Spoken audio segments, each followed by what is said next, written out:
ভাঙা চূড়া বেচা আজকের দিনে অত টাকার মালকিন হয়ে যাবো সত্যি কইছি ভাবতেই পারছি না। চলো তোমরা ব্লগটা দেখতে থাকো, কি হইছে না হইছে হগলটা কাহিনী তোমরা কমো। তো এখানে দেখো প্রথমে জানালাটা খুললা লাইছি, ঘুম থেকে উঠতে জনে জনের জিগাইতেছি যে আজকে কিতা টিফিন বানাবো। তো একজনে একরকম কইছে, তারপরে শুধু আমি আমার জামাইয়ের কথা মতনই টিফিন বানাইতেছি, কারণ আমার জামাই কইছে আজকে সুজি রান্না করো, অনেকদিন হয়েছে ঘরে সুজি খাওয়া হইতাছে না। যাক এরপরে সুজি রান্না করতেছি, কারণ সুজিটা খাওয়াইয়া হগলের মিষ্টি মুখ করামো যাতে সারাটা দিন মিষ্টি মিষ্টি কথা কয়।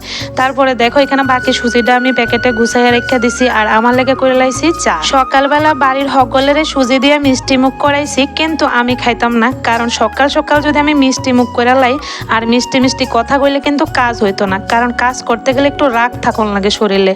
তার লেগে আমি সকালে শুধু চা আর বিস্কুট খাইছি। এরপরে গেলাম গা মাঠে কিছু সবজি তুললা আনুম। আর ওয়েদারটা দেখো বৃষ্টি আইবো আইবো ভাব করে রয়েছে। আজকে কয়েকটা দিন ধরে যে এমন একটা নমুনা, হঠাৎ করে দেখবা বৃষ্টি আইতাছে আবার হঠাৎ করে রৌদ্র উঠতেছে, মানে দিনের কোনো তাল মিল নাই। কারকল গাছের যা চেহারা হয়ে রয়েছে, তারপরেও কয়েকটা কারকল তুললা লাইছি। আর আমার হাতের কারকল দেখে গরুটা কইতাছে আমার একটা দো, তো গরুটারও একটা দিলাম। আরিয়ানা দেখো কিউটি ছাগলের বাচ্চাটা, এটার আমি বেজান আদর করি। এর মধ্যে যা যা ভাঙাচোরা জিনিসপত্র আছে এটি সবটি আজকে বেচালাম। তো দাদা আইসে নেওয়ার লেগা, আর আমি এক দৃষ্টে তাকায় রয়েছি যাতে কোনোটা মিস না হয়।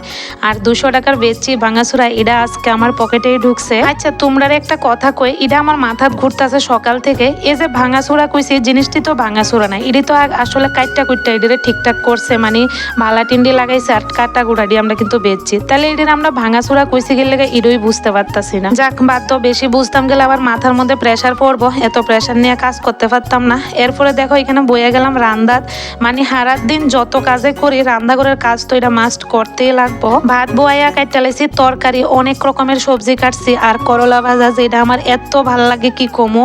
এদিন আইলে কিন্তু আমার ঘরে সবসময় বড় করলাটি থাকুন লাগে, এটি খাইতে আমার এত প্রিয় কি কমো। সব সবজি মিলাইয়া একটা লাবড়া রান্না করুম, বা নিরামিষ যে যেটা কও, আর করমু করলা ভাজা। আর এখন দেখো 11টা বাজতেছে, আমি সুজিটা খাইতেছি। আসলে সকালে খাইলে কইছি না কোনো কাজে করতে পারতাম না, শরীরে আলিস্য আলিস্য ভাবাইবো। তো এখন মাত্র আমি সুজিটা খাইছি, কারণ সকালবেলা আমি আর ভাত খাইতাম না।